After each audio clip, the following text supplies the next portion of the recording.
Adhik Ravichandran direct பண்ண good bad ugly இந்த படத்தை தான் ரிவ்யூ பண்ண போறோம். ஒரு தல ரசிகரா இல்லாம தளபதி ரசிகரா இல்லாம ஒரு காமன் மேன ரிவ்யூ பண்ணி தான் இந்த படம் எப்படி இருக்கும் அதை தான் பார்க்க போறோம். குட் பேட் அக்லியோட ஆனஸ்ட் ரிவ்யூ. முதல்ல இந்த படத்தோட பாசிட்டிவா பாத்துருவோம். இதுக்கு முன்னாடி ஏகே கேங்ஸ்டரா நடிச்ச தீனாவாகட்டும், பில்லாவாகட்டும், வில்லனா நடிச்ச வாலி ஆகட்டும், எல்லாத்தையும் லிங்க் பண்ற மாதிரி இந்த படத்துல நிறைய சீன் வச்சிருக்காங்க. அந்த சீன் எல்லாம் அஜித் ரசிகர்களுக்கு நிறைய வைபே கொடுக்கும்னு சொல்லலாம். இப்பதான் உங்க வரலாறு எடுத்து பார்த்தேன். வைபுக்கு பஞ்சம் இல்லாம நிறைய சீன் வச்சிருக்காங்க.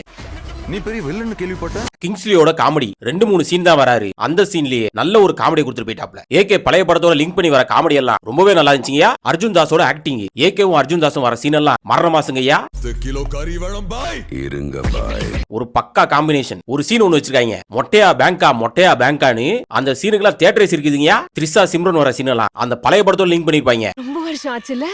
I miss you. அதனால நல்லாவே சிங்க் ஆச்சுங்க. அவ கார்ல இருந்து நடு ரோட்ல தள்ளி விட்டதே அவர்தான். அடுத்து புலின்னு ஒரு சாங் ஒண்ணு வரும். இந்த சாங்குக்கும் இந்த சீனுக்கும் எப்படியா மேட்ச் பண்ணுவாங்க அப்படின்னு பாத்துட்டு இருந்தேன். ரெண்டுத்துக்கும் பக்காவா மேட்ச் பண்ணிட்டாங்க.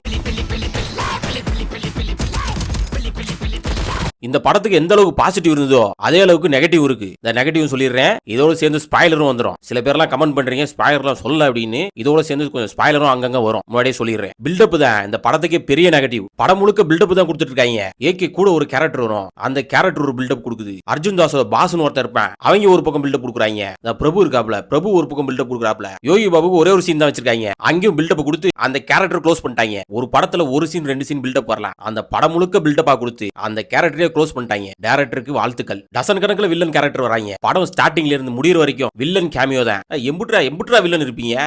எவன் தான் வில்லன், எவன் தான் மெயின் வில்லன் ஒண்ணுமே தெரிய மாட்டேங்குதுங்க. அப்பாக்கும் பையனுக்கும் இருக்க பாசத்தை காட்டுற மாதிரி தான் சீன் இருக்கும். அந்த சீனே கனெக்ட் ஆகலைங்க. இந்த படத்தோட பாட்டை பத்தி சொல்லணும். எங்க இருந்தா தான் சொல்றதுக்கு பல பாட்டு போடுறாங்க. எல்லா படத்துல இருந்தும் பாட்டு எடுத்து போடுறாங்க. எல்லா பாட்டும் நல்லா இருந்துச்சு.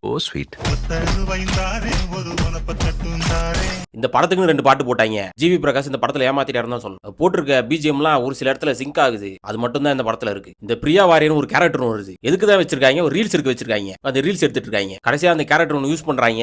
அது படம் பார்த்தவங்க புரியும். ஒரு சீன் ஒன்னு வச்சிருக்காங்க, ஏகே பையனை ஜெயிலே சாகடிக்க போறாங்க. அந்த பையனை காப்பாத்த 2 கேரக்டர் வருது. ஜெயில நம்ம சத்திர மாதிரி அப்படியே வந்துட்டே இருக்காங்க. பண்ணு உன் சேட்டை சில்மிசம் எல்லாத்தையும் பண்ணு. படத்தோட கதை என்னன்னா பாட்சா படம் தான். அதுல ரஜினி எப்படி முதல்ல கேங்ஸ்டரா இருப்பாப்ல, அதுக்கப்புறம் நல்லவனா மாதிரி வாழ்வாப்ல. ஆனா விட மாட்டாங்க, திரும்ப அவரை வந்து கெட்டவனா மாத்துவாங்க. இந்த கதையும் அதேதான். இவங்களா இந்த கேரளா படம் பாப்பாங்களா பார்க்க மாட்டாங்களான்னு தெரியல. ஆண்டவா, ஒவ்வொரு படமும் ஒவ்வொரு கதையா இருக்கும். இங்க இருக்கிற கதையிலேயே 10 படம் எடுக்கிறாங்க. ஒரு ஏகே ஃபேனா படம் பாக்குறதுக்கு ஒரு நார்மல் ஆடியன்ஸா படம் பாக்குறதுக்கு நிறைய வித்தியாசம் இருக்கு. ஒரு நார்மல் ஆடியன்ஸா இருந்து இந்த படம் எப்படி இருக்குன்னு ரிவ்யூ பண்ணிருக்கேன். உங்களுக்கும் இதே மாதிரி ஃபீல் ஆயிருந்துச்சுன்னா கீழே கமெண்ட் பண்ணுங்க.